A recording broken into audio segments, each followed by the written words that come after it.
Hey, we'd like to welcome everybody to the Monroe County History Club. Today is our 3rd year anniversary, so thanks for everybody for coming. We started out with 6 people 3 years ago, so it's obviously got a little better as things went on.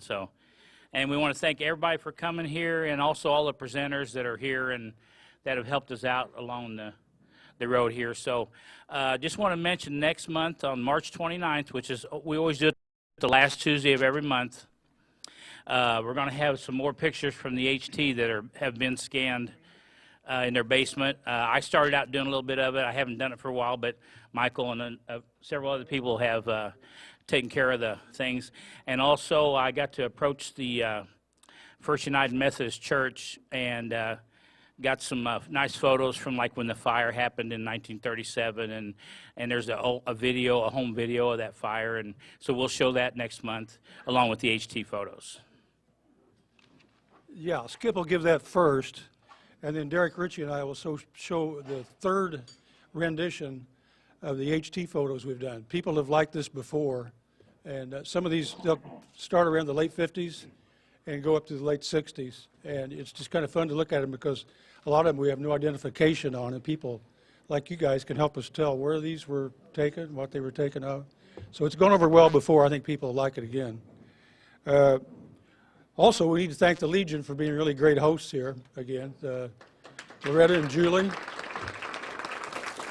the servers.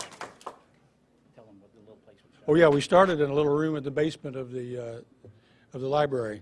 You know, not very big at all. 6 of us, and we just talked amongst ourselves. And then we started out in that, what was that room, the smaller room here? Yeah. And talked amongst ourselves. And then finally, Shelby Kaiser said, "Mike, why don't we have an itinerary?" And I said, "What's that?" You know. So then we started having speakers, and it just, you know, it's really turned out well. So good move by her. And then Catch TV's here again today. Here's the guys there, which is neat because this appears on TV like 3 to 4 weeks after it's shown here, and we're glad that they're here, which helps get the word out. And they're really professional about their job. So today we have Duncan Campbell. And I'm going to make it brief on him. His show today is Indiana Barns, Evolution and Preservation. And there's a lot I don't know about barns, even though I grew up in southern Indiana. So I'm sure he's got a lot of info on the history and evolution of these barns, part of our heritage. So with that, here's Duncan.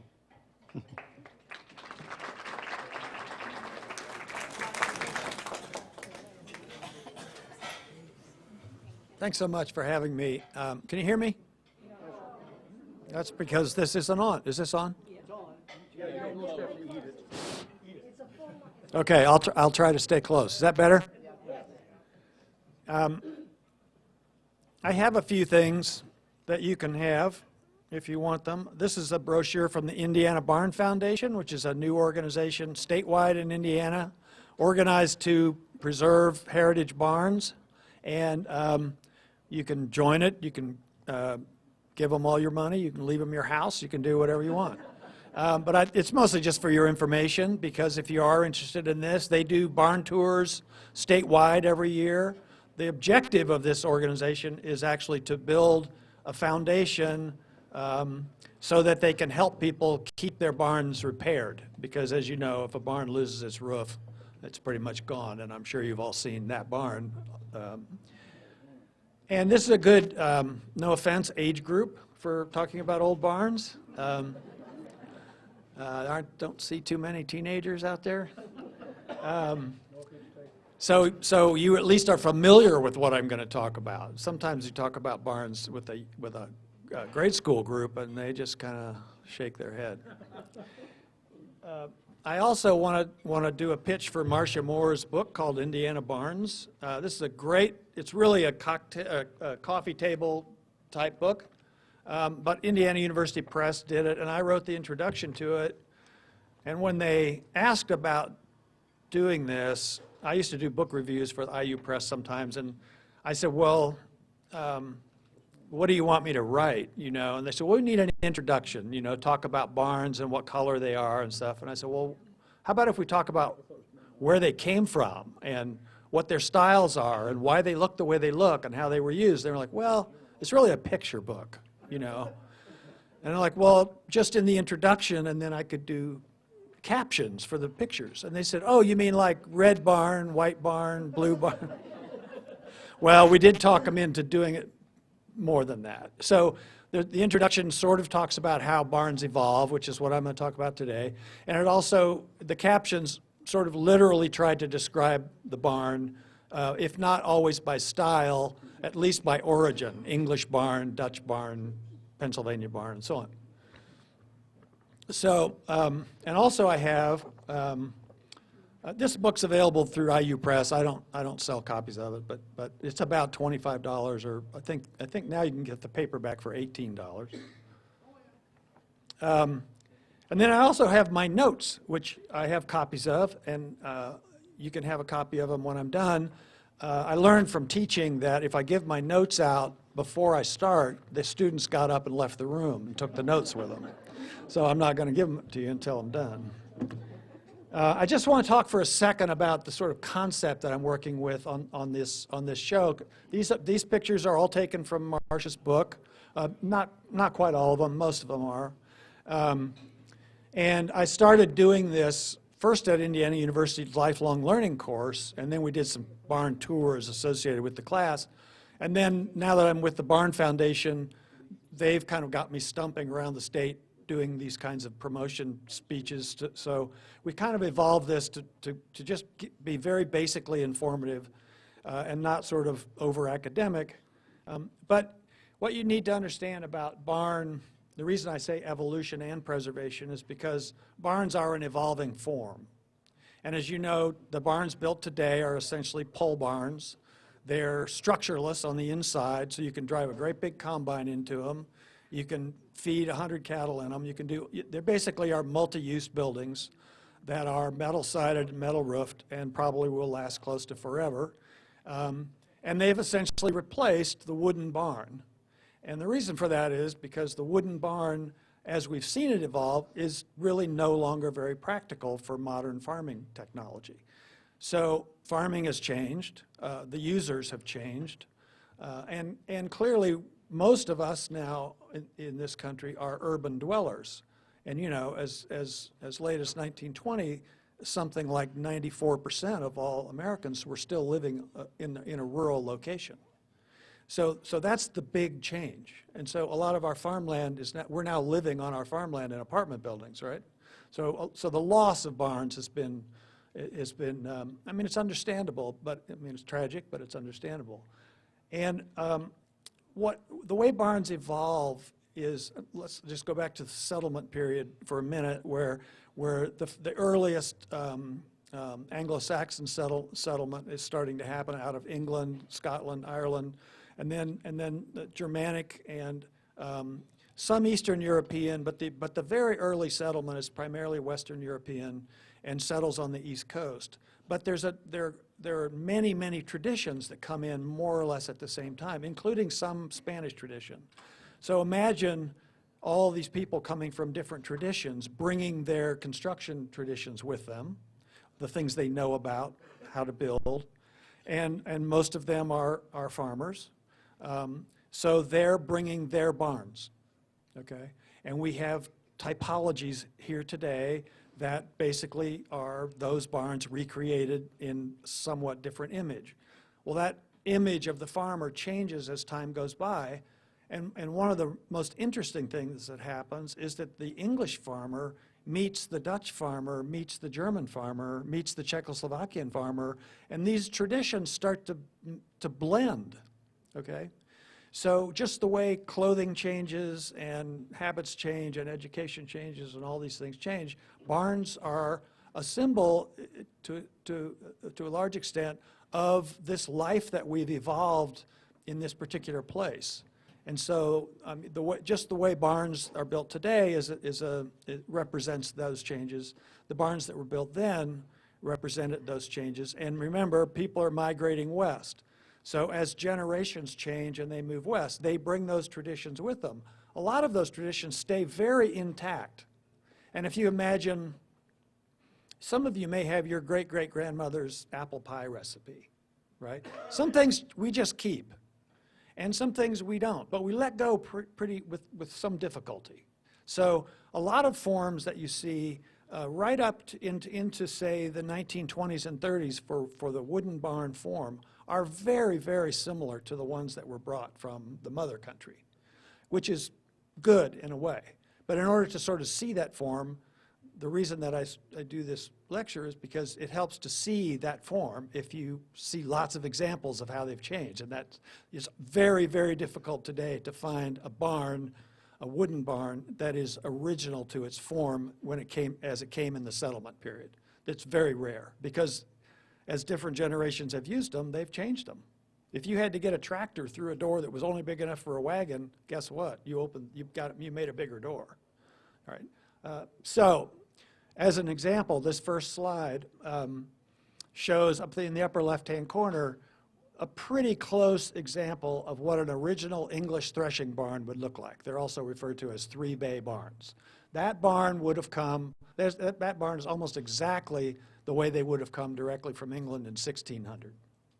It might be a little bigger, but that's about it. It wouldn't have had a metal roof. It would have had a wooden roof. But basically the dimensions of it, the scale of it are right. And you can see to its right, essentially the same form. Now it's got a pent roof shed on one hand and probably a mechanic shed off to the left. And then the one to the right of that is still the same form, but now it's a hay barn, and it's got 2 stories, and it's got a gambrel roof, which was borrowed from the German and Dutch forms. And so that's actually the same barn. Not literally the same barn, but it's the same style barn, same typology of barn in 3 different iterations. And below, again, more 20th century examples of the same form. Okay, so on the lower left, you still have the door. Now it's not in the middle anymore, it's moved to the left. You still have a gable roof. You have about the same scale, a 3-bay barn. A little bit taller wall because you need to get bigger things in the door. And then you have a banked barn version of it.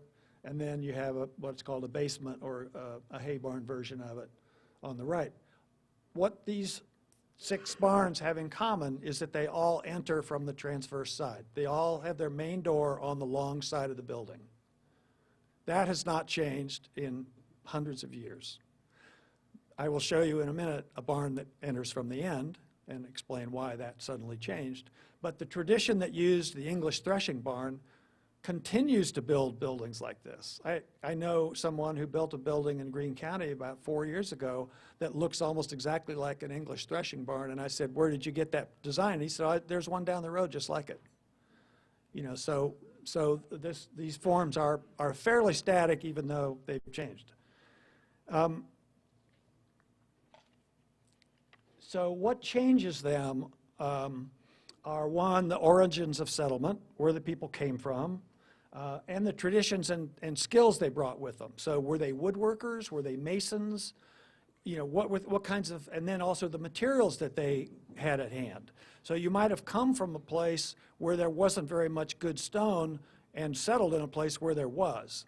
And maybe your neighbor was Pennsylvania Dutch and he knew how to do masonry, and you were a log constructor, and all of a sudden you have a masonry basement with a log top on it. And you see examples of that sort of thing. So the resources that are available matter. And then, of course, new agriculture practices change everything as time goes by. So the forms that you want to look for, one of the things is floor plan, interior arrangement, but also whether it's round, whether it's rectangular, whether it's really oblong, whether it's square in plan. Those are things that stay pretty static over time. And then the kinds of construction it is. Is it log or wood frame? Is the siding vertical? Is the siding horizontal? Is it sawn or split? Does it have a wooden roof? So all these traditions matter. Is there masonry? And then the shape of the roof is a real good telltale. Is it a gable roof like you see on the left-hand examples? Is it a gambrel roof like you see on the 2 right-hand examples? And then there are some variations on that, the monitor roof, the Gothic roof. Sometimes you see helmet barns or round-top barns. Those all have origins in certain cultures. And so they pass down through time as well. And then also as time goes by, the locations of doors and windows are telltales that help explain the origins of the typology or the design. The Pennsylvania Dutch barn that we like to call it, it's not really Dutch, it's German, has a forebay or an overhang on it, and you see those, lots of configurations of those in particular parts of Indiana, but you never see them in southern Indiana. So we'll sort of talk about where people migrate, because there are more or less 4 migration routes into Indiana, and obviously there's a lot of variation on this, but there are groups who come through Virginia, they settle Virginia, they come through Virginia into the south, they move across, they may come through the Cumberland Gap into Kentucky, Tennessee, they may go even farther south, and then they slowly migrate north into southern Indiana. And when they get as far north as right here, and it stops being hilly and starts being flat, they stop. Because their tradition is to farm in hilly country. And that's where they stop. And that's why at Martinsville, the farm and primitive house structure is completely different than it is in northern Indiana. The barns are smaller. They tend to be cruder, which is no reflection on the people who built them. They tend to be, the farms are much smaller. They're much more sort of hard scrabble. They're hilly. They can't really grow hundreds of acres of corn. They have to sort of raise animals, and they have smaller crops. So their barns reflect all those traditions. And then and then there's a migration route that comes essentially down the Ohio River into east southern Indiana, but very quickly moves up into the sort of middle counties. And another migration that comes through central Ohio out of basically the New York area and a little bit south of there, Pennsylvania, and settles in the middle and northern counties. And then there's yet another migration that comes out of upper New York State and Maine and so on, and comes across the north, think Highway 80, and settles northern Indiana and drains northern Indiana, because northern Indiana was essentially a swamp. And they drain it, and that's where our most fertile farms are. That's where you see the black soil. So if you look at barns up there, they're much larger. Right? The farms are bigger, the crops are different, and they're almost all hay barns, and many of them are built in the Germanic tradition, meaning that they're much larger barns, and they tend to be overshoot barns, but that doesn't mean that the people who built them are necessarily of German origin. It just means that they picked up that barn worked really well for that kind of agriculture. So you can't accuse them of a nationality.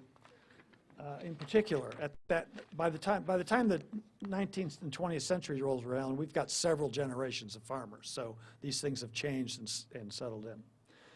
Okay, dating these barns consequently is really difficult, and because the styles, even though they change, it's very difficult to tell when the change happened. For instance, if I see a barn like that on the left, upper left-hand corner, that is virtually unchanged from the original typology, I immediately start looking for the kinds of telltales in construction that would give me hints about its age. Are the boards on the siding circular sawn, or are they sawn with a reciprocating saw?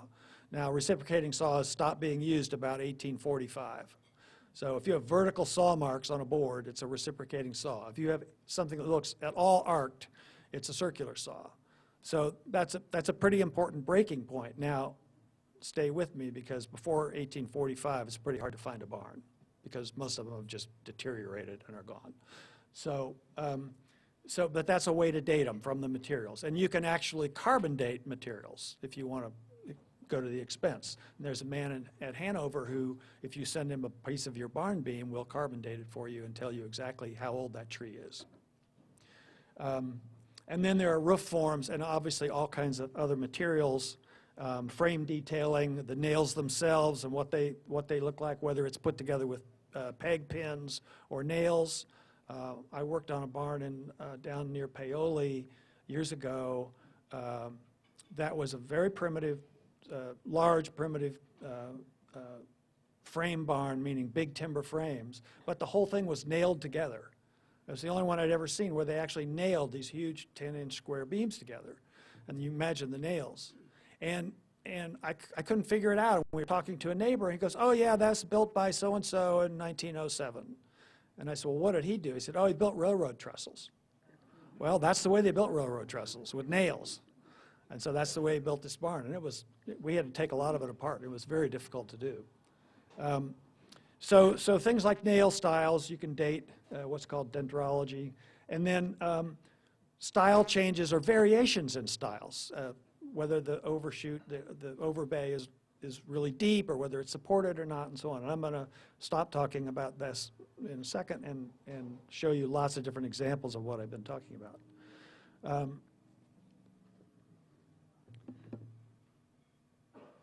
So the message here is essentially that barn history is really our history.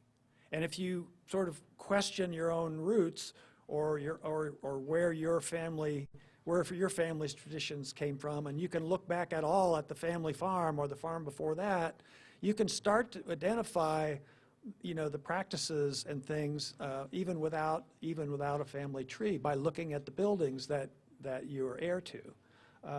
So it's really a story of our settlement and our migration across the country and how we've used the land and how we've responded to the land.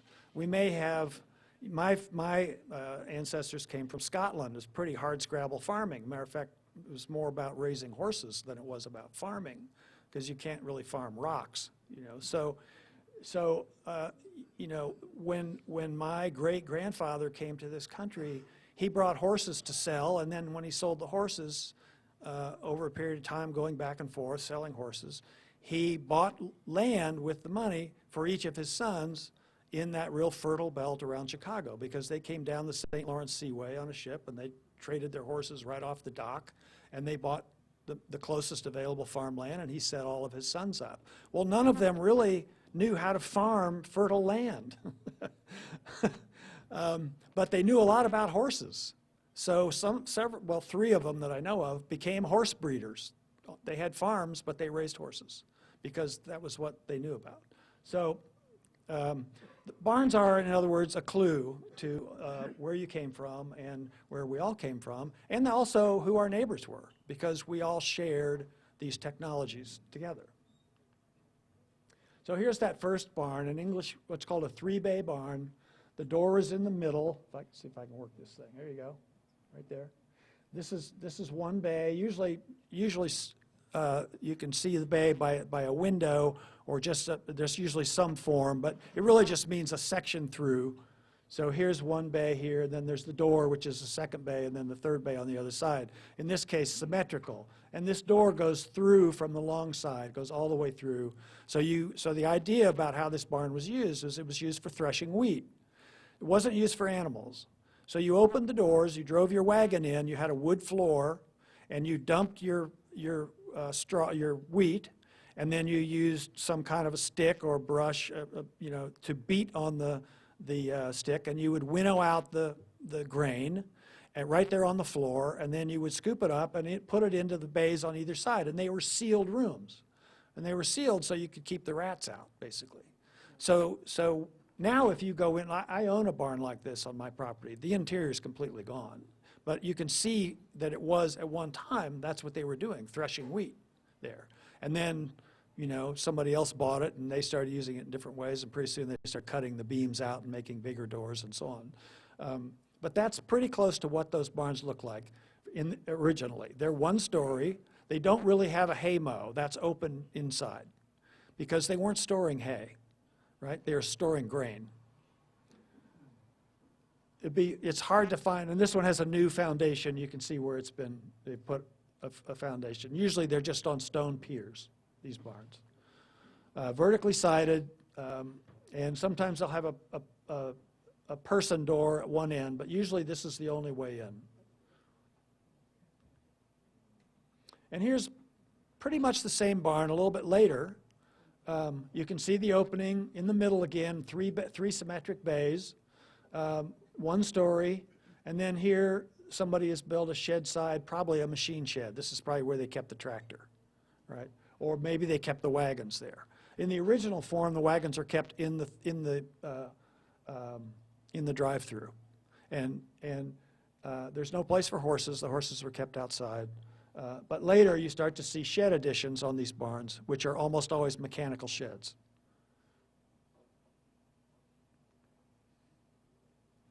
Now here's one that's taller. Okay, it's got a bigger door.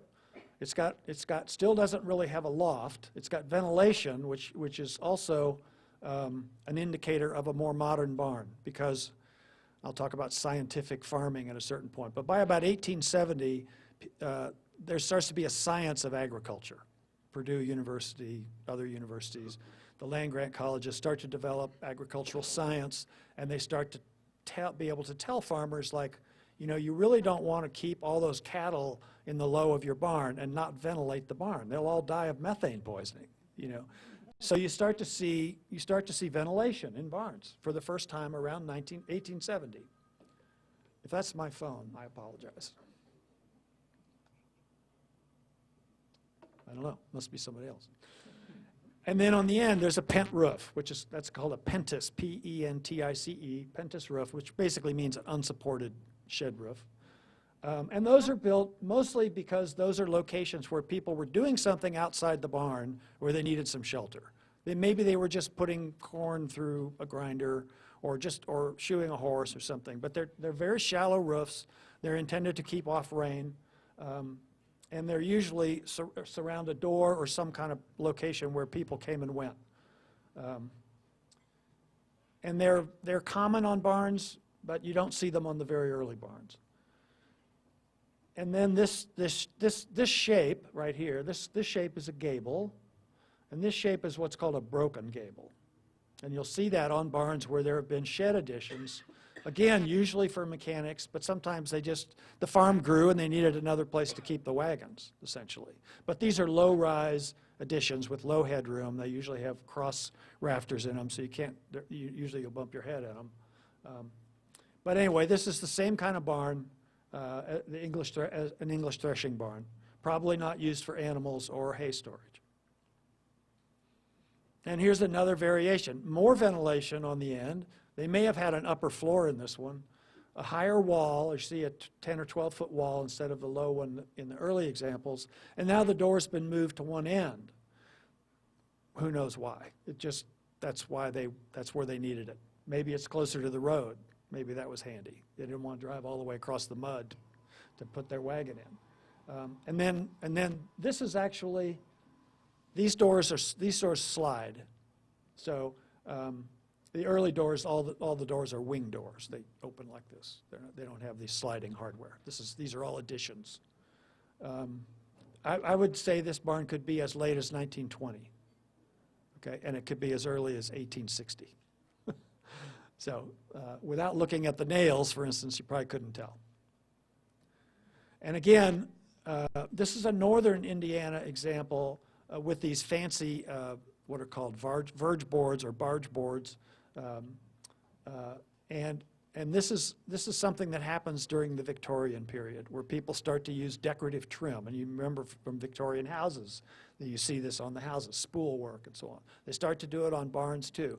And I have not done a study of this, but I know there are studies of different kinds of molding designs that come from different cultures. And they get replicated over generations. So I don't know where this particular one is from, but it's an English threshing barn for sure.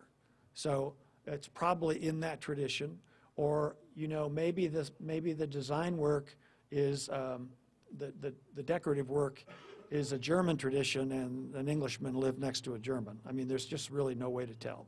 But in any case, here you see the shed on the end with another sliding door, and it looks like a door has actually been added to the original barn here. Again, the proportions are about the same. It's got a high wall, so it's not the earliest form. And here's one with a Gothic peak, and you see these on Gothic revival farmhouses all over. And that peak is supposed to be your hands in prayer. That's what that's supposed to be, and it comes right out of cathedral building. So was this a religious person? I don't know. Was that just a handy way to put ventilation upstairs? I don't know. But the ventilation here is very decorated. So there's a very fancy molding turn up here on the top. Usually these are done in order to enhance ventilation for some reason. But it's almost has residential characteristics. And lightning rods, this is part of scientific agriculture as well. But you still got the door in the middle of a 3-bay barn with a machine shed on the end. Again, this one is tall enough now to have a haymow above. And this is what they call a floating gable or an extended gable or a hay hood.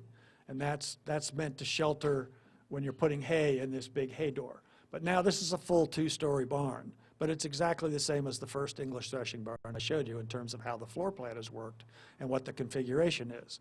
But now they're not threshing wheat anymore, probably. They're using it to store hay. And it's unlikely there are any animals in this barn. And then we have these little additions that start to happen around the time people are doing dairy operations, or when they're starting to mechanize certain equipment that's kept in the barn. Sometimes these are just generators, and sometimes they're actually motors that power certain kinds of equipment. So you see these little, when you see a little addition like that, if it's cement or concrete, it's usually for milking, where they process the milk because they had to be sanitary. And if it's wooden, it's usually an engine of some kind. Sometimes they were just a tractor engine sitting in there running certain kinds of equipment, grinding equipment in particular. And here's a much larger form of an English threshing barn. So now this is sort of the full-blown, this is a northern Indiana farm. This has what's called a salt box roof, which is a shorter reach on the front and a much longer one on the back. But it's all under one roof. The door is also on the side, and now it's got much more ventilation, it's much more decorated. This is a bigger farming operation, but the same traditions, essentially. And you have to imagine, at some point, the people who own this place are getting ready to build a barn, and they're sitting around just trying to decide what kind of barn they need and what it's going to look like and what color it's going to be and whether the siding is going to be vertical or not. And 9 times out of 10, they're going to look over their shoulder to their ancestors, and they're going to build the same barn or some version of it. And here's one of the early gambrel-roofed threshing barns. And here's another one. Now these are 2-story. When you start to see the gambrel roof, it comes both from Holland and from Germany, but there's also an English gambrel. So it's confusing. They're not necessarily so-called Dutch roofs. This technology was shared in Europe before settlement in this country. So different countries were using this roof. And the reason for it is that you get a clear span up above because you don't have a low rafter. So you have a lot more headroom and a lot more storage room. And that almost invariably, they're built for hay storage. But again, you see these quirky little Gothic prayer roofs, and here's a pent roof underneath it, even though there's a good overhang. So, the stuff's starting to get mixed. And quite decorative. The barns, the windows, for instance. Why would you bother to put little decorative headers over a barn, on a barn, I should say that the barn was the most important building on the farm, and probably still is. So people put a lot of money and a lot of effort into barns. And you hear about barn raisings and the whole community coming out. That's true. That really did happen, still does some. But this is where it's not uncommon to read stories of settlement families building a barn, moving into part of it, and then eventually building a house. And here's another variation on that. Now, again, a much larger barn. Now it's a hay barn, and it's got a big shed off one side. But the entrance is still on the side. The cross aisle barn is, they're also called cross aisle barns. That changes with the transverse crib barn, sometimes called transverse frame barns. And this has its origins in Tennessee. So we're well beyond the settlement period. People have been here for a couple hundred years now before this barn evolves. It's a little bit tricky to explain, but the main concept of the floor plan of it is that you enter from the end, from the gable end, from the narrow side, and that aisle goes all the way through the barn and out the other end. And on either side of that are stalls, what we would call stalls. They're really, in architecture, called bays. They wouldn't necessarily be animal stalls. They're just breaks in the form.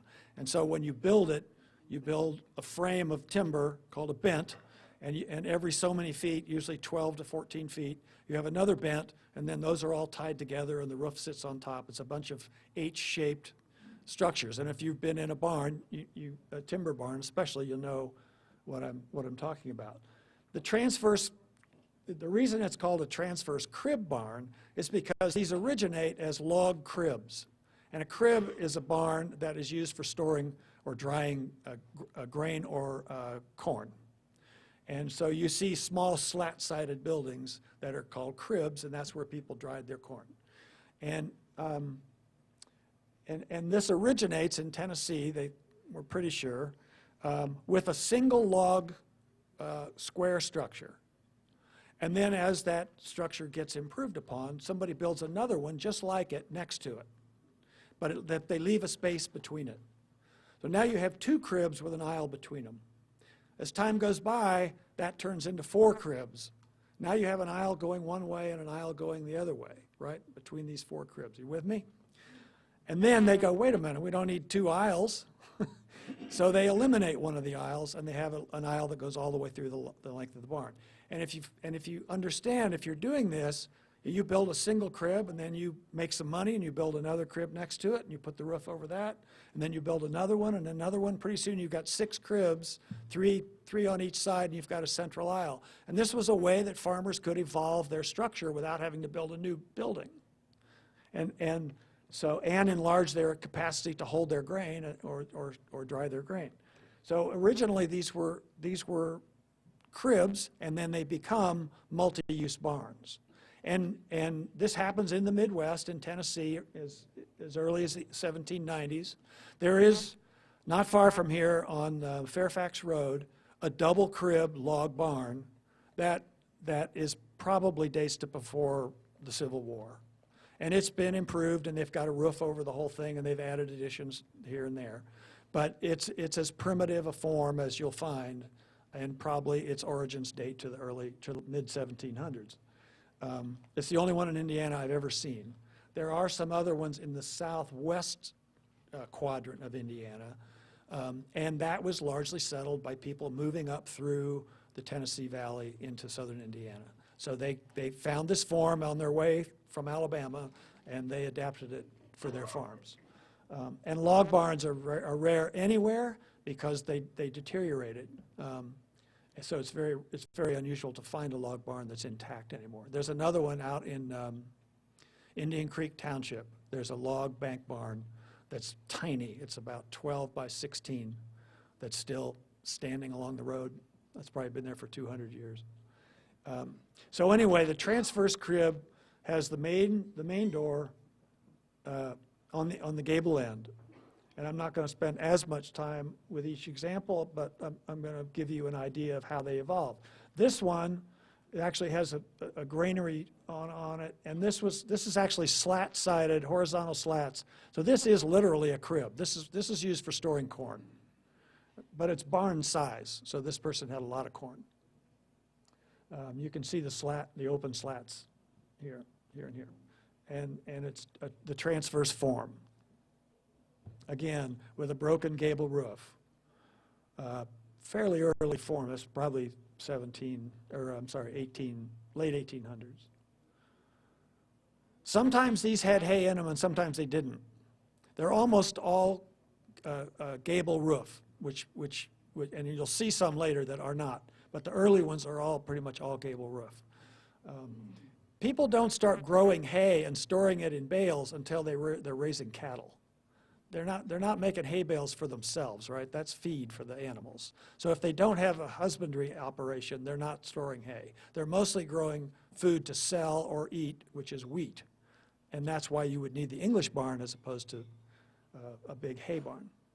In northern Indiana, where there was a lot more animal husbandry and much bigger farms, you see a lot more hay barns. This is a beautiful barn. Broken gable, transverse bay, and now they've either added aisles on either side of the central aisle. So now we've got a 3-aisle example. And again, because they're smaller sides, they're usually used for storing wagons or machinery. And this barn has actually been added onto back here. You can see there's another door here. So it's morphed into an English threshing barn right here. Another transverse frame here with lots of ventilation. And the cupola the cupola is all part of the scientific farming phenomena. So starting in the 1880s, 1890s, you start to see cupola ventilation and lots more regular ventilation, both for animals and straw. Because if you don't ventilate your hay mow, it gets really hot up there. You get combustion and the whole thing will burn down. So you've got to keep air moving through it. There's a well-worn example, also transverse frame. Now, the floor is right here. So in a barn like this may be a 3-story barn, but if it's a 2-story barn, the floor is right here at this break. So that's where the stalls and any grain storage will be, and everything else above it will be for hay storage. And you get some pretty creative cupolas. This one has this is a Victorian era barn. Has little spool, you can't really see it, but there's spool work right here, decorative spool work on this pent roof. And what they call a temple form ventilator, cupola. This barn actually has has this little ledge here, which is much more residential setback, this little roofing ledge here. And again here, and then the ventilation is way up in the top.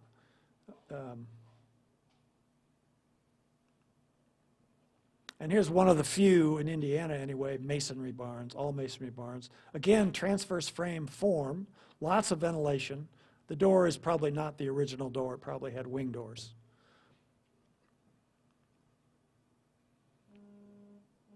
And again, transverse frame with a side addition and a very large hay mow. You don't see triangular decoration very often, but this shows up in Dutch overshoot barns, this kind of triangular ventilator window. And here is a behemoth of a barn. I know this one's been added on too. The side sheds have been added, but they're full 2 stories. Again, transverse frame with the door at the end and a very large hay mow. And this is referred to as a hay hood. When the roof is extended out over the hay opening, the door, that's called a hay hood, and there are also several configurations of them. And there you can locate them by culture as well. And most of these barns you'll see have metal roofs on them, but of course originally they were shake. They were wood shake. Now we're getting into some northern Indiana stuff. And here's an open shed on the side for wagons or tractors or machinery, mowers and so on, and a very large hay mow. But they're all transverse frame.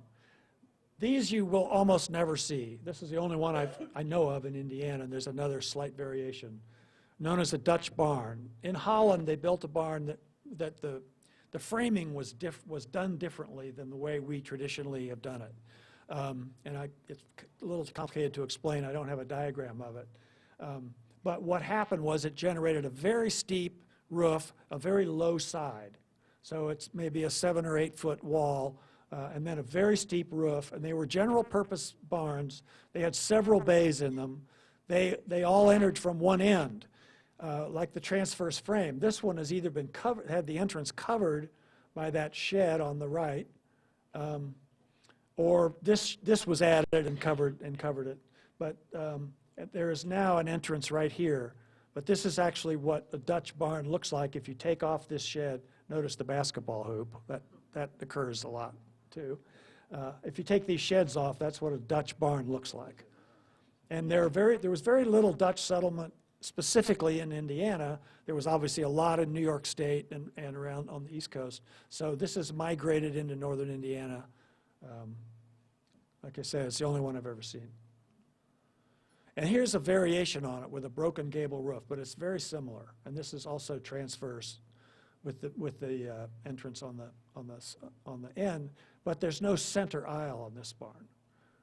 If it were centered, this would be the middle, and this is slightly offset to the left, and a big door here, probably for machinery.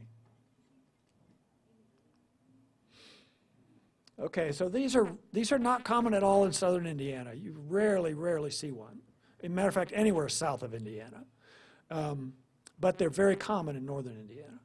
And just a drive through the rural areas of northern Indiana, you'll see a lot of these, what are called Pennsylvania barns or Pennsylvania four-bay barns.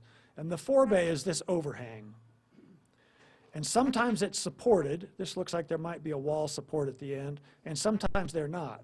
And they're called open forebays or supported forebays or posted forebays. There's several names for them. They frequently have a pent roof on one end, and they're very often built into a bank, but not always. They don't have to be, but they frequently are built into the terrain.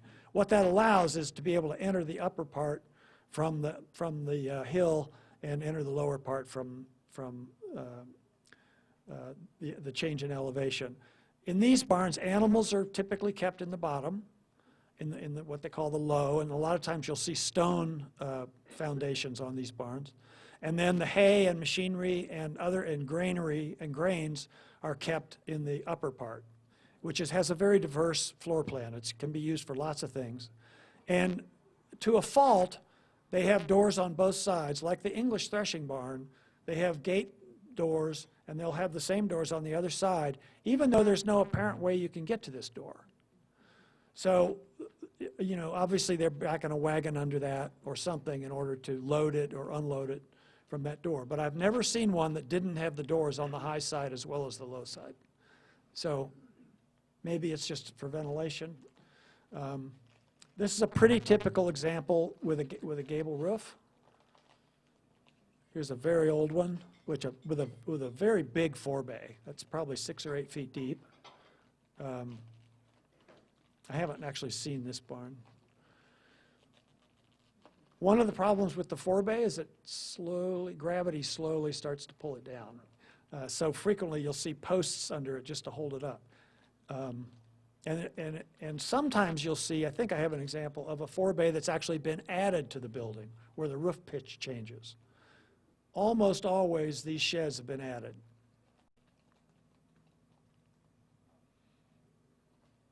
Here you can see how they use the bank to an advantage. You enter from the other side, you enter up at this elevation. Most of them are gable roofs, although there are not all of them. And here's one with the Gothic roof on it, with a very small overbay, very tiny. And that's intended for weather shelter, particularly for the animals. And you see pictures sometimes of all the animals lined up under the forebay in a rainstorm. This one has a stone foundation and a board and batten finish. Here's a really nice example of a banked forebay barn. The forebay's on the other side, so you'll just have to take my word for it. Sometimes these are called bridges, where they go up to the second story. Sometimes they fit naturally into the terrain, and sometimes they're constructed. This one's partially constructed. They all have the attribute of the English threshing barn in that the entrance is on the side, the main entrance. And here's a really nice example of one that's been restored. And here you can see the terrain changes slightly, but they've clearly built up the ground to get up into the high side. That's an intentional construction. That's not, obviously, it's a very flat location. This is a fairly small one. And it has a salt box pitch instead of a full gable. The salt box being the longer side. And that name comes from what salt boxes look like. We don't use salt boxes anymore, but before Morton and shaking salt, you put your salt in a box. And that box had that configuration. This is actually an example of a Pennsylvania four-bay barn in Pennsylvania. And this was nicely decorated and painted, and I knew this man. I stopped and he talked to me about the barn and where it came from and so on. And he was actually of German descent, and they still farmed there. And this, he told me, this forebay was added to this barn. It also has a hex sign on it, and they're not really hex signs. The lore is that these were hex signs. They're not. They're just decorations. And there are lots of them, and they are traditional, and you see replicas of them different places. There's a book out on barn hexes that you can see what they're supposed to mean. But they don't have anything to do with witchcraft. They're purely decorative, and they come out of the Germanic tradition. And this comes out of the American tradition. And this is a beautiful barn, and I think I might have some, I have several. Look how big it is. This has 3 entry doors on the bank side.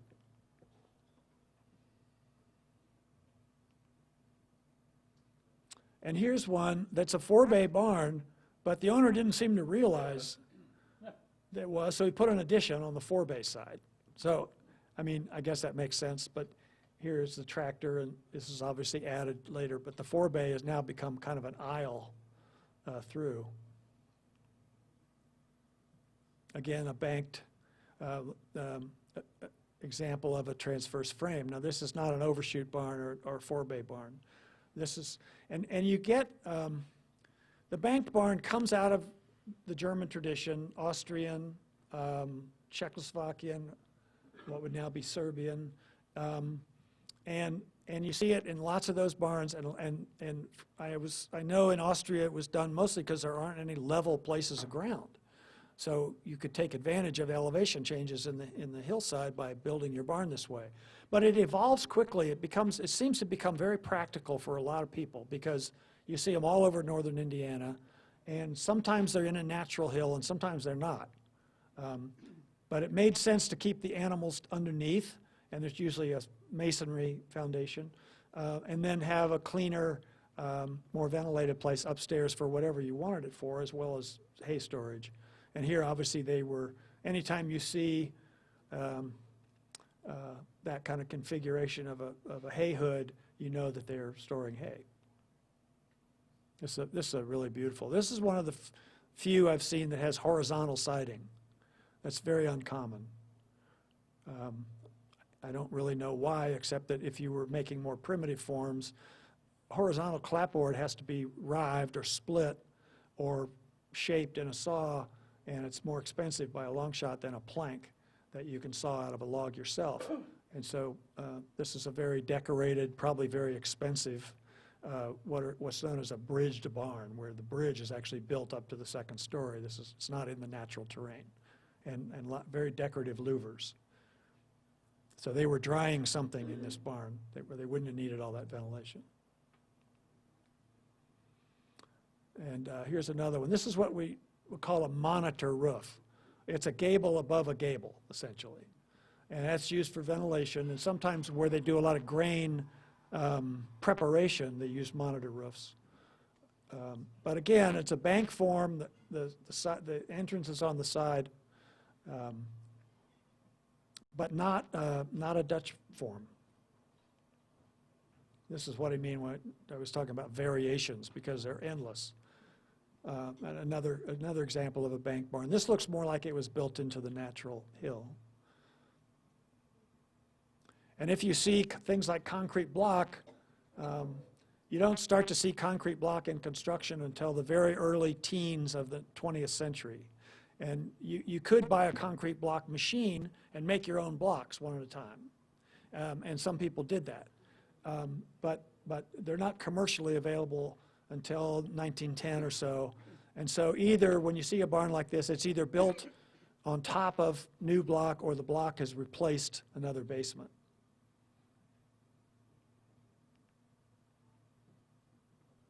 Another bank barn, this one with fieldstone. Sometimes these are called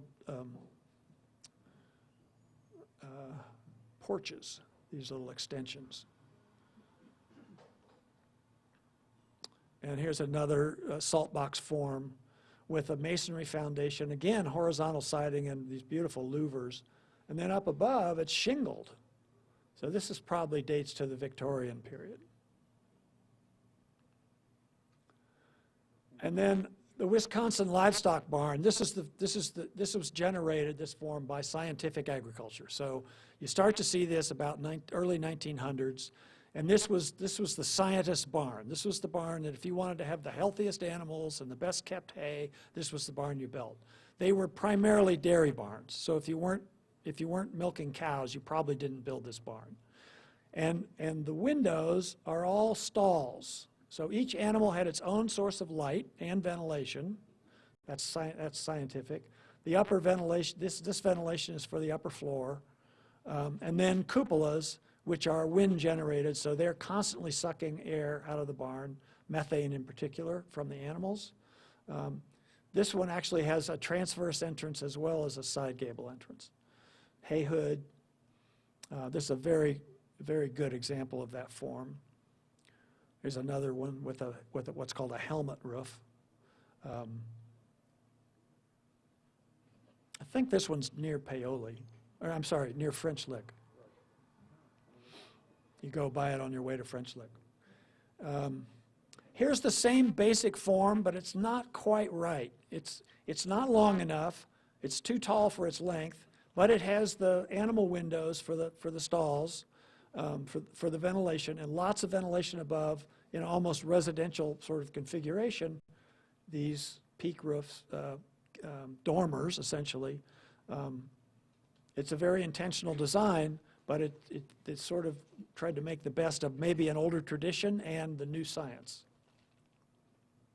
And here's a masonry example of a similar barn. This one's really big, probably 120 feet long, maybe.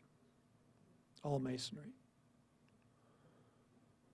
And again, here's the dairy barn configuration, but it's also this person was putting up a lot of hay. So probably fewer animals because it's not as long, but it's a lot taller. But again, you have the cupolas. These are sometimes called ventilators because the wind actually turns a turbine in there and that draws the air out. So they're wind generated. You don't have to have a motor to draw the air out. And these are ventilating windows down low, and they're on a slide, so you can slide them open. You don't see that very often. And this is more typical of what you would see as the Wisconsin dairy barn, in this case with side sheds on it. And again, this is a really interesting mix of the sort of threshing barn. It's obviously for animals down here, and there's some other activity, maybe dairy, milk processing or something going on in here. And a silo for silage. Does everybody know what silage is?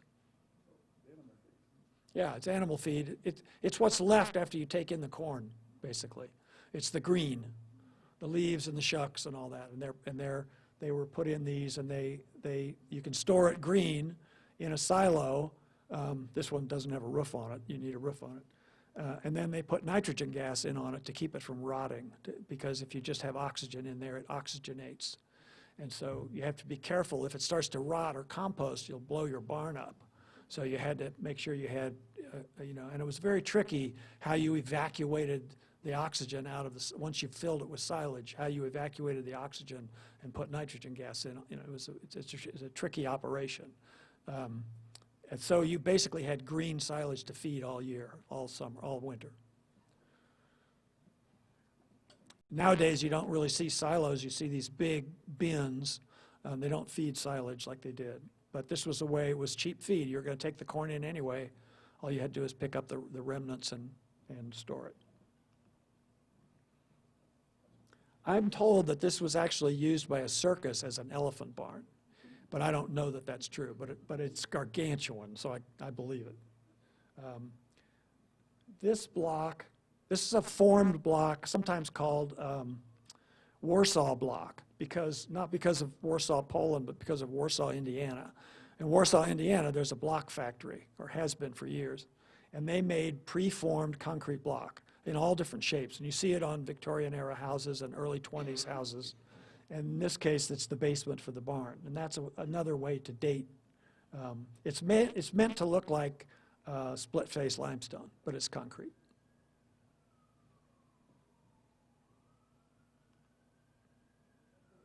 another Wisconsin dairy barn. This is a pretty typical, this is pretty much right out of the architect's manual. And a much smaller version of the same thing. So this person, again, there's an adjacent barn. It's hard to tell what they're doing over there, but this is probably used for animals, but maybe just a few. Now the basement barns are another way to talk about the typology, but a basement barn is really any barn that's raised up off the ground on a stone or masonry foundation of some kind. So they follow all the different forms. They're usually not transverse crib barns because usually you don't enter from the end. Usually they're side entrance. But you'll see basement barns in all the configurations.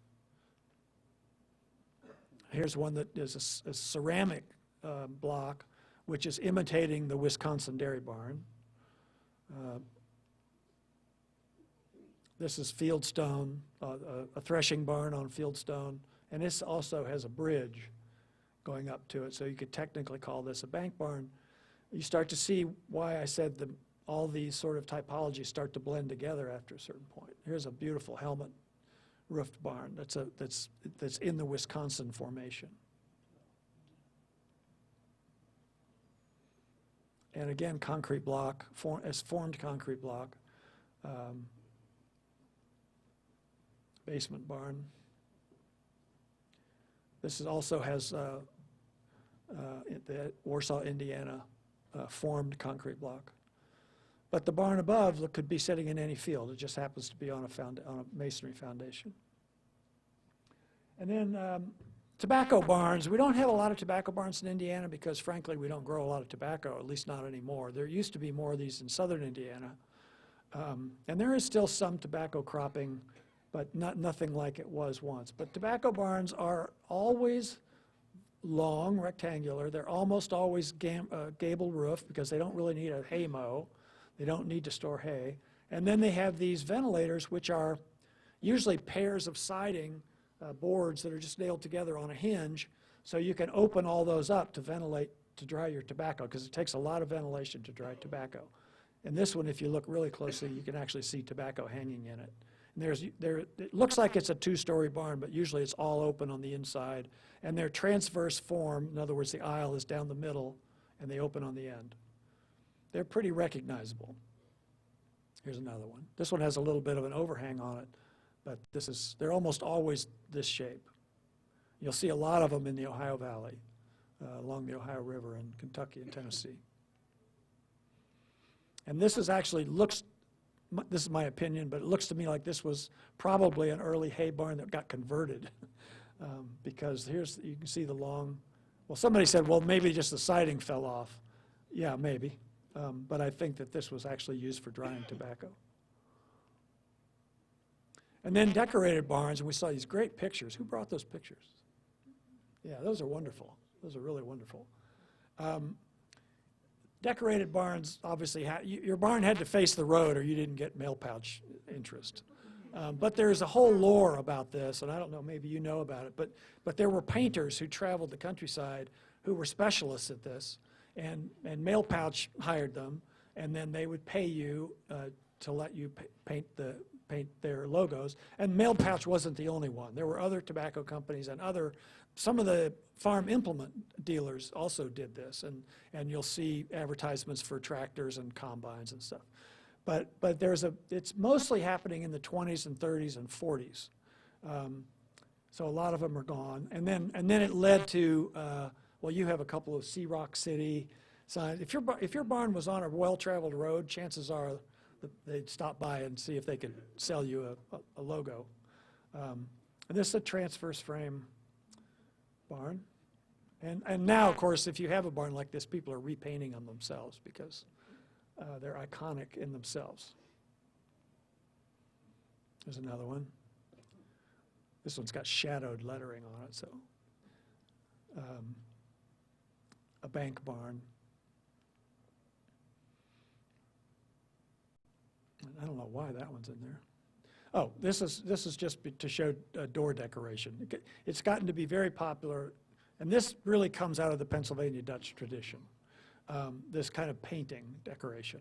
And this one's quite elaborate with the sort of transom windows above the doors. They're completely fake. They're just painted on.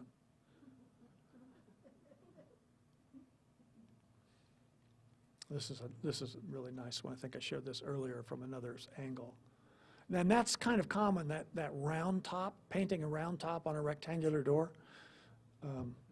I don't know what the origin of that is, that design. And this one, it's the only one I've ever seen like that.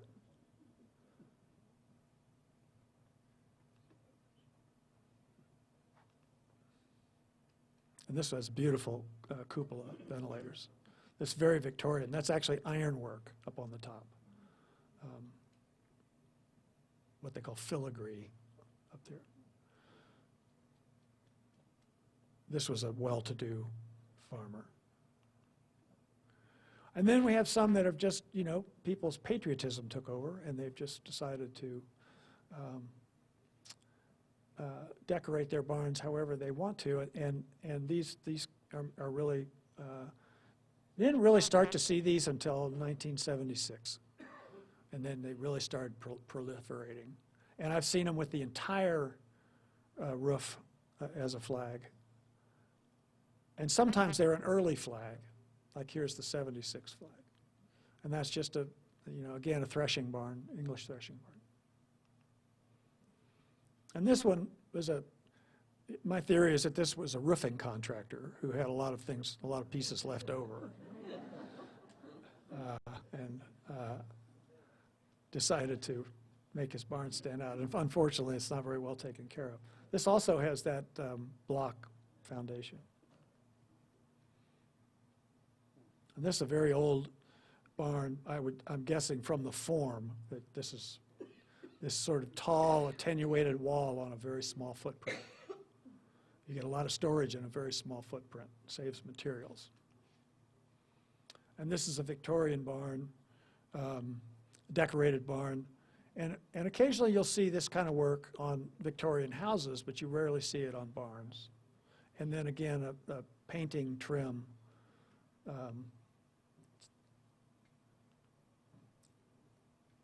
And here's a beautiful all masonry, what's called a three-end barn, where you have a gable that turns at right angles. So you have an end on the right, an end on the left, and then one on one side. Again, the roofing contractor. That could work. This is actually at a bed and breakfast, and this barn's not used anymore. It's landscaped now. And this is another three-end barn.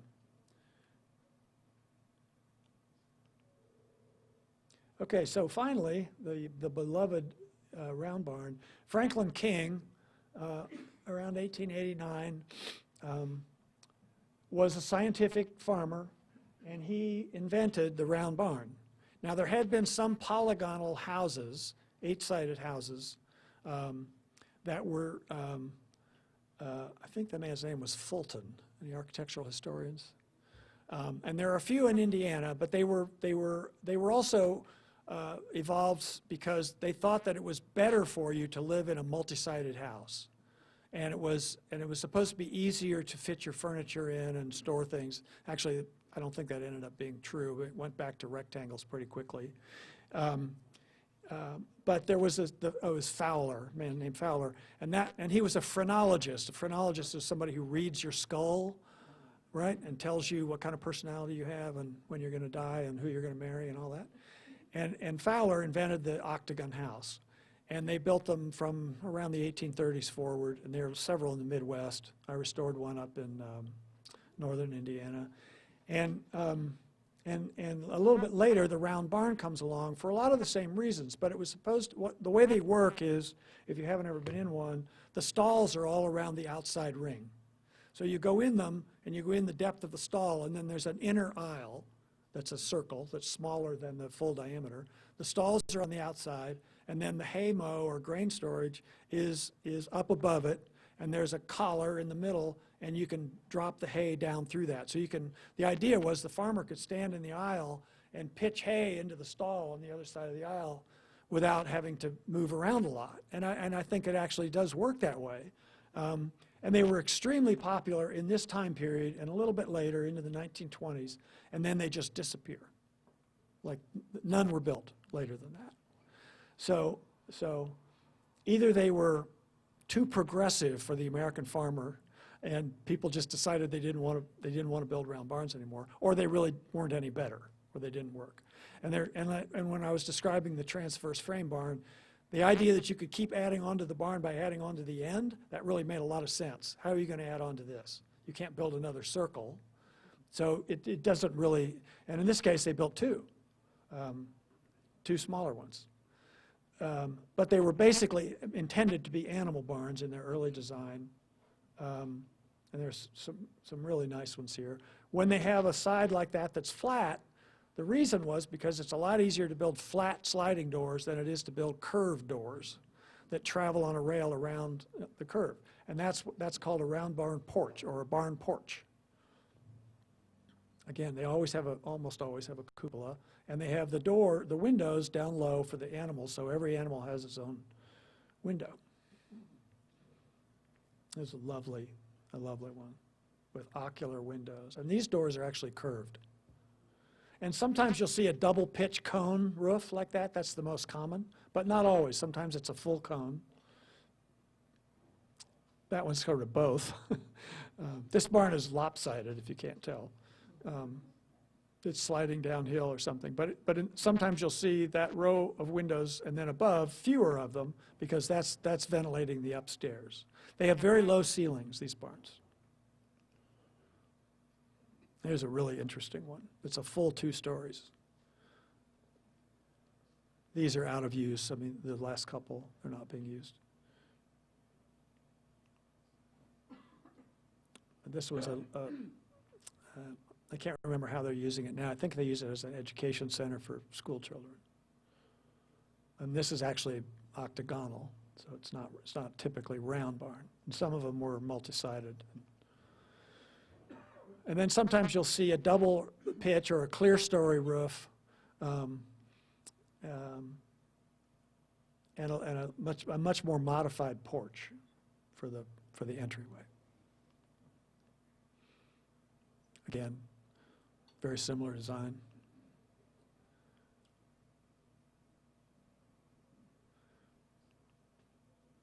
But these pretty much, you can be pretty certain that these are somewhere between 1890 and 1915 or something like that. You'll never see one newer than that unless somebody's built it as a model. And this one has the porch on the upper part, but not the lower part.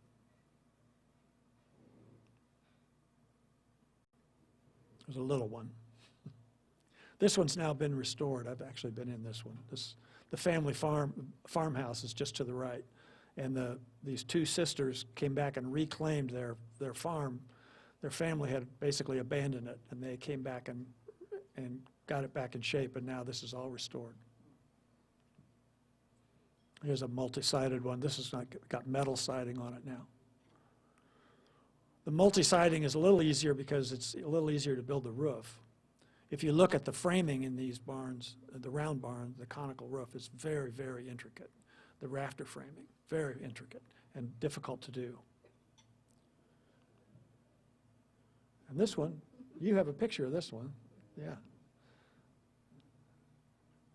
There's one of these in outside Lexington, Kentucky, that has a pack of cigarettes on the roof.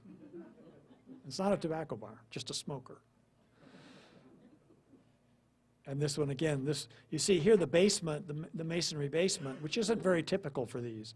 And it's banked on the far side. So again, the very mixed typology. This one's just been restored also recently. This one with a porch, and this is, you see here, this is what they call a bridge, that going up to the upstairs of it.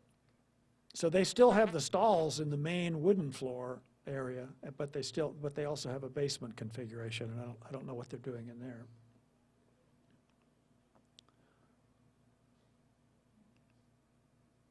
Okay, that's it. Thank you. I'd be happy to answer any questions. Yeah, Craig. I'm having trouble visualizing the inside Yeah. stalls in a round barn. Are the animal cows facing out? Yes. They're facing Well, I mean, they can turn around and face in if they want to, but the stall door is on the inner circle, the inner aisle, and the window is on the outside. So, yeah, they're not milking stanchions, they're stalls. Okay, okay. Now, They're larger, the cow's got plenty of room. yeah, and sometimes they could keep other animals in them. And then I've seen a couple that actually had dairy stanchions that were on the inside of the aisle, Okay. where they would move them from outside to inside. But generally, the animals were intended to be in the outer circle. And then, because that way the aisle, the farmer walks around the circle, but it's a much smaller diameter he's walking through. He's close to the middle. And actually, if you think about it, you don't have anywhere near the foot travel as you would in a barn where you're walking from end to end all the time. And that was the main idea, and feeding. Yeah. What is the, explain the bent stalls in the barns again, what are those? Well, the way timber frame barns are built, which are what were called pin barns, basically, and they're not, like I said earlier, they're not always put together with pegs, but they're hewn or sawn timber, and they build a frame of I'll use the engineering terms, girts and columns. So there are upright pieces, and then each of the uprights is held together by a transverse piece called a girt. And that forms, and then sometimes the girt goes on through that, so it forms the shape of an H, essentially. And when you raised a barn, you set all those H's, you set your first H on the end of the platform, and you raised it. And then you put pulleys on it, and you use that to pull subsequent H's up so that they march down the length of the barn. Are you following me? If I had a tablet, I could show you really quickly. And then, so if you go in a timber frame barn and you look at the way it's constructed, you'll see a whole series of these H's every 12 to 14 feet apart, and then they have floor joists that span the tops of them to hold them together, and it's all knitted together with notches and mortises and tendons and pegs. And that frame is easy to raise, even though it's very heavy, because you're only raising one bent at a time, one H-shaped bent at a time. And that creates a whole series of bays that are 12 feet apart that you can do anything with. So in the transverse barn, you go down the middle of that and you put your stalls on either side. If it's an English barn, you go through two bents from one side to the other, and then your bays are built inside those forms. But they're just the structural form, you know. I asked you that question was, one of my ancestors was, according to the biography I read, was killed by a bent falling timber. Yeah, I'm sure that happened. Or in a barn someplace. Yeah, and it's tricky to take them down. The way they're put up was the way I explained. They raise the first one, usually with long poles called pikes, and you get all your neighbors out, and they lift the first one in, and then they anchor it to the floor, and it's upright, and they brace it. They nail up braces all around it. And then they put pulleys on it, and they use those pulleys with ropes to raise the next bent, and then the next one, and they move the pulleys and raise the next one. And you can raise a barn pretty darn fast that way. You know, they say they could get all the bents up by noon, and then they frame the rest of it after lunch, you know. So you could, you know, and now I've taken some down, and when I first did it, I didn't have any real technology or money, and we took it down by hand. And the way we knew to do that was by looking up how they were raised, and we just did the opposite. We took off the first end bent, and then we used pulleys and lowered the next one and lowered the next one, and it was quite possible to do it. And you don't actually take the pins out or anything until you get it on the ground. So you're not really risking, well, you're risking something, but it's a little safer. Yeah.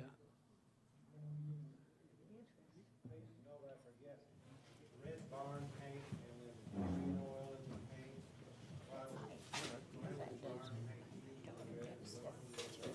Yeah, you know, and that's, I had a student who did a thesis on decorated barns, and she was looking only at barns in southern Indiana. And so she really wasn't looking at the most or the best decorated barns, because the ones in southern Indiana were rarely painted, you know, and that's really a function of money. Everybody knew that paint would preserve the barn, and remember, it's lead paint, and something called tinner's red. You can't buy lead paint anymore, but occasionally you'll see, tinner's red somewhere. And that was a red paint that was actually developed for painting metal, and it was very high in lead content. So it would stick to a slick surface. Lead's super sticky. And they would paint, and that was the preferred paint for barns because it lasted longer. And it was red. Now, in southern Indiana, you see quite a few white barns, and white was a very high quality of lead paint, white lead. And so those two paints were preferred because they were just the best paint. It wasn't like, I like red, really. I mean, I'm sure that happened. And red and white tended to be the decorative colors. Now, you do see black ones occasionally, and they're often creosoted. They're preserved, but it's done with creosote. And that, of course, has been outlawed for a long time, too. And that's the way train ties, railroad ties were treated, with creosote. So, yeah, so that's really, now, which one you used, red or white, really had more to do with how much money you had than any particular aesthetic, I think. Because red, I think the white was the most expensive. And the barn that I rebuilt had a coat of red with a coat of white on top of it. So, I don't know what that means. They got flush at some point and sprung for white paint. It was probably, like white houses, was a sign of status. So it may have had something to do with that. The reason there's so many houses in the 20s and 30s that are white, yeah, well, that's white lead paint, and that was the most expensive paint. And so it was the best way to paint a house, but it also meant that you had the money, had the means. So, yeah, and Victorian houses are frequently white. And the colored Victorian houses, the 3, 4, 5 schemes, was sort of a designer's imaginative figment. It isn't that they were never painted that way, but there's a very short period of time when those colors were used during the arts and crafts period. Anybody else? Yeah. You mentioned the nitrogen-fed silo. When did they start doing that? You think? I'm wondering, how did they do it? Did they have electricity to do that? Yes. Bellows? There probably was a fairly primitive way, but I think it was part of the scientific. I don't think you see silos on barns before the late 19th century. And it's part of the scientific revolution that you could keep this stuff from rotting by keeping the oxygen off of it. And if you've ever composted, you want oxygen. Well, there are two ways: anaerobic and aerobic.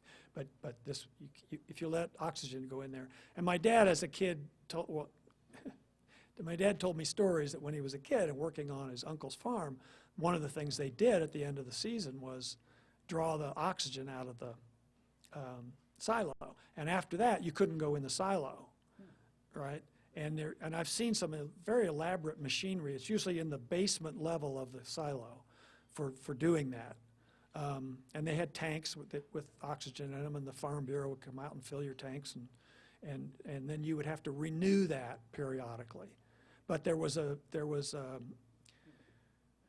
can't remember the kind of gas it was when they first did it, but it was way more flammable and combustible. They've quickly found out that that wasn't a good way to do it.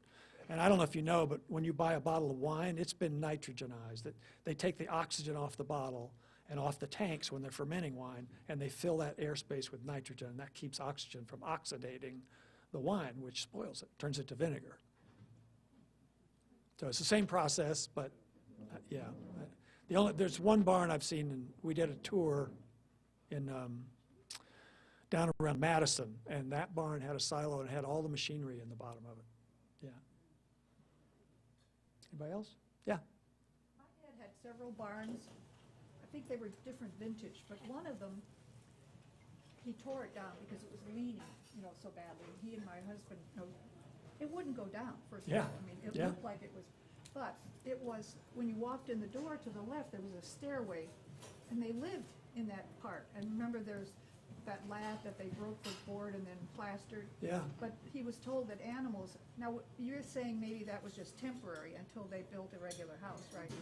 Who knows? Yeah, I mean, I think in most cases it was, because there wasn't much. There's a Scandinavian culture, practice of living in what are called continuous barns or farm barns, where the house was one of the buildings, but they were all connected. That was so everybody could stay warm, and the animals helped heat the house. And you see that in Maine. You still see some of those, where the farm buildings are actually attached to the house, and you walk from the house directly into the barn, but they're not living in the barn, because In this country, probably. I think it was probably, I think because the barn was so important, if you were an immigrant and you were coming in or moving into new territory, you might have built your barn first and then stayed in it. But these barns and houses both went up pretty fast. If you didn't have any shelter, and then of course they get elaborated and finished over several years. But I don't know of any living quarters I've ever seen in a barn. But I know from reading about it that people did live in them temporarily. But I'm sure they converted that space back to animal use at some point. They didn't leave the plastered room. I don't even know if the rooms were ever plastered. Now, you do see plastered rooms where they were grain storage and where there was milk processing and creaming, because they had sanitary rules and you couldn't sell that milk if you didn't, the inspector would come around. And that's why those additions on barns are usually made out of concrete. They have concrete floors, and they're whitewashed at the very least, and often plastered. And that's for sanitation. And that starts pretty early, because spoiled milk would make you pretty sick. Yeah. The term monitor, where did that come I don't know. I've been asked that before, and I should find out but it's essentially a raised section that comes right out of the roof and then has its own roof. And I know barns where grain was processed frequently had monitors, and I think it was for extra ventilation, but I don't really know the origin of that. And I don't know where it actually started. I haven't ever seen any monitored roofed. You see them in granaries, and where grain was stored, but you don't see them in just sort of livestock barns.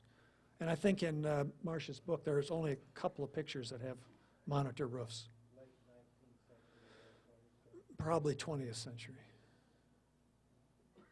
Yeah, do you have a question? When did the lightning rods become super popular? That's part of the scientific thing, and it did happen that lightning would strike a barn, and if there was any gas in the haymow, which there would be sometimes, the whole thing would explode, and that's really what that was for. I'm going to say, in the early part of the century, being a lightning rod salesman might have been a pretty good job.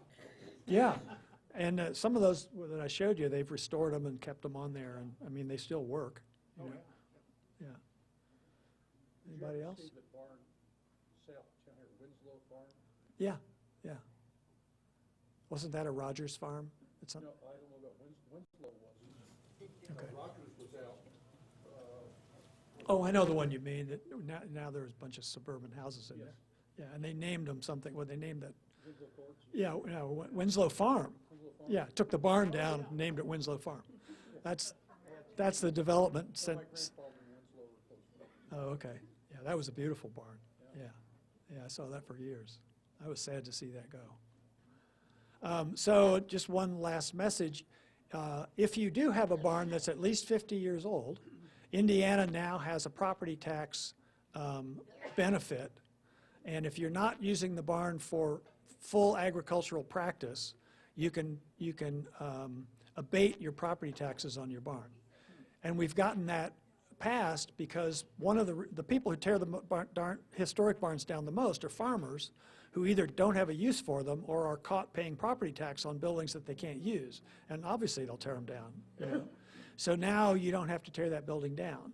And we're hoping that property tax abatement will, and it can be considerable, several $1,000s a year. We're hoping that people will take that money and convert it into a new roof or something, and then the Barn Foundation, we're trying to build a fund where people can apply for restoration money and the first applications have to be for roofing or foundations, because those are the two things that when they go, the barn goes pretty much. So yeah, if you don't know about that, you go to the assessor's office in your county, they have an application and you fill it out. And you can be using the barn, you can keep things in it, but you can't be a commercial farmer using it. And we're trying to get that changed because obviously the commercial farmer is the one who's it puts the barns at risk. But that was a concession that the legislature made, yeah. People don't convert small barns into living areas. Well, it does happen, but it's kind of tricky. First of all, you have to insulate it, and they're not really constructed in a way that makes an interior wall easy to do. You have to basically frame the whole thing in with 2x4s or 2x6s or something. And the thickness of the beams and so on. Now, when they are done, most people reveal all those details on the inside, and they're beautiful. And I've done a couple, people do them, but it's quite expensive. In the 60s, the two students, they were twins, and they found a little barn, and you should have seen it. It was house beautiful. The father, was a woodworker, and they had the kitchen downstairs, a big, huge upstairs. Yeah, great the little- spaces are wonderful. Yeah. We had one on a barn tour where they restored the barn. They needed a barn because they were farming, but they didn't need that big a barn. So they just moved into the other half, and it's completely finished. You walk in one end, it's just like the interior of any house, and there's this plank door in the living room, and you walk through it, and you're in the barn. It's great. It's beautiful. It's a really big barn, too. Well, thanks very much. I enjoyed myself. Thank you.